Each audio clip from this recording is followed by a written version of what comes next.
purpose is to glorify God. And whatever he then tells us, says, this is how I want things done, that's what we should do in order to fulfill the purpose to glorify God in our church. And so this morning, we look at verses 9 and 10, and we see first priorities, and he talks about dress.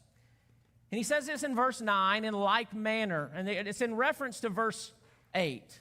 He's speaking of men in verse 8. He says, I want men everywhere. And we talked about that last week in chapter 1, where chapter 2 in verses 1 and 2, talking about prayers and who we're to pray for and how we're to pray and why we're to pray.